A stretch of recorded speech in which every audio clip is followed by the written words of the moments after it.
toutes et à tous, donc je me représente rapidement, je m'appelle Marie Gambonnet, je suis doctorante en deuxième année de thèse en psychologie du travail et des organisations sous la codirection de Laure Gilbert et Célia Blanchet.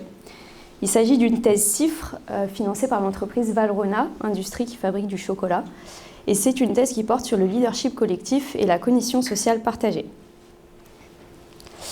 Aujourd'hui, je vais me concentrer principalement sur les résultats d'une revue systématique qu'on mène depuis 2 ans et qui nous a permis de structurer l'ensemble du programme de recherche sur lequel je reviendrai en fin de présentation. Pour introduire mon contexte, je voulais vous présenter ceci, d'où l'importance aussi du diaporama.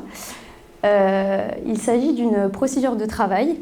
Le principe d'une procédure de travail, c'est de détailler chacune des étapes à réaliser pour accomplir une tâche. On peut y décrire les délais, le matériel, les outils à respecter, mais aussi les rôles et les responsabilités de chacun. L'objectif d'une procédure, c'est donc de faciliter le travail des équipes pour accomplir une tâche précise en l'écrivant en amont de la tâche. C'est ce qu'on appelle la coordination explicite. Or, depuis les années 2000, le monde du travail se transforme et se complexifie, et ça s'intensifie d'autant plus depuis la crise de la Covid-19. Et aujourd'hui, cette procédure ressemblerait davantage à ça, puisque le monde du travail se complexifie, mais aussi devient de plus en plus incertain et instable. C'est pourquoi les organisations et les chercheurs s'intéressent d'autant plus maintenant à ce qu'on appelle la coordination implicite, qui consiste en fait à anticiper les besoins de la tâche et des personnes, et donc qui permet aux membres de l'équipe de se coordonner sans avoir besoin de se parler. C'est donc dans ce contexte-là que s'inscrit notre recherche, et les chercheurs mettent en avant 2 phénomènes émergents qui permettent de développer cette coordination implicite. Premièrement, la complexification du travail fait qu'un leader unique ne peut plus posséder toutes les compétences et connaissances pour guider l'équipe dans toutes les situations. C'est alors la naissance de ce qu'on appelle le leadership collectif, qui consiste en un partage du leadership entre plusieurs membres de l'équipe, en fonction notamment des expertises et des situations. Cela permet aussi aux équipes d'être plus autonomes et de ne plus dépendre d'un leader unique. Le deuxième phénomène émergent mis en avant par les chercheurs, c'est la cognition sociale partagée. Excusez-moi, j'ai 2 trucs. Donc la cognition sociale partagée, c'est le fait qu'en ayant des interactions, les individus vont avoir accès aux connaissances des uns et des autres et vont pouvoir également construire des connaissances et des représentations communes. Ce terme, je ne l'utiliserai plus. À partir de maintenant, je vais parler de 2 formes de cognition sociale partagée qui, d'après plusieurs auteurs, sont les plus étudiées dans la littérature. Premièrement, le système de mémoire transactive permet de répondre à la question « qui sait quoi dans l'équipe ?» Donc finalement, c'est un ensemble de connaissances sur la répartition des expertises dans le groupe. Pour prendre un exemple concret, lorsque nous, en tant que doctorants ou chercheurs, on cherche une information sur un collègue ou sur une étude, on peut avoir par exemple tendance à aller chercher cette information sur ResearchGate. Dans ce cas-là, la plateforme constitue un stock de réseaux externes sur lequel on peut aller chercher de l'information. Lorsqu'un système de mémoire transactive est développé dans une équipe, ce stock de connaissances externes, c'est les individus de l'équipe eux-mêmes. Donc finalement, chacun peut se tourner vers les membres de son équipe pour accéder à ces connaissances, ce qui crée un stock de connaissances global.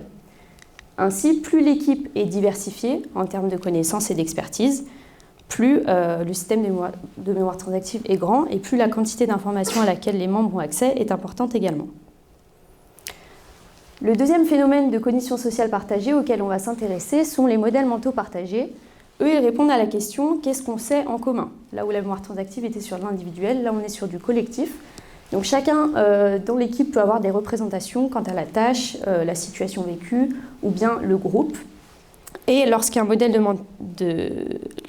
mental est partagé, dans ce cas-là, les individus ont tous la même représentation de cette tâche ou de la situation vécue. La question de recherche de notre revue systématique est donc de comprendre s'il existe ou pas un lien et quelle en est sa nature entre le leadership collectif et d'une part les systèmes de mémoire transactive, d'autre part les modèles mentaux partagés. Pour répondre à cette question, on a développé une revue systématique qui se base sur la méthode PRISMA et on a constitué une équation de recherche à base de mots-clés qu'on a renseignés dans 4 grandes bases de données. L'objectif, c'était d'avoir des disciplines les plus larges possibles et de représenter à la fois les études en SHS, mais aussi en management et en business. qu'on a identifié à partir d'un critère de sélection qui était que l'étude s'intéresse à la relation entre une forme de leadership collectif et du coup soit la mémoire transactive, soit les modèles mentaux partagés, 475 références au total. Sur ces 475, en suivant les différentes étapes de la méthode Prisma, on a inclus 18 études dans notre revue.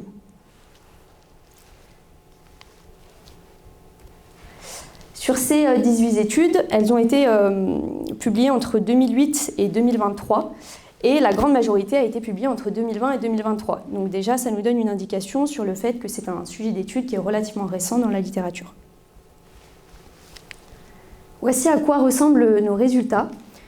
Donc, il n'existe pas en fait dans la littérature de consensus sur la relation, sur le sens de la relation entre le leadership collectif et d'une part ce que j'appellerais désormais SMT et MMP pour simplifier la présentation.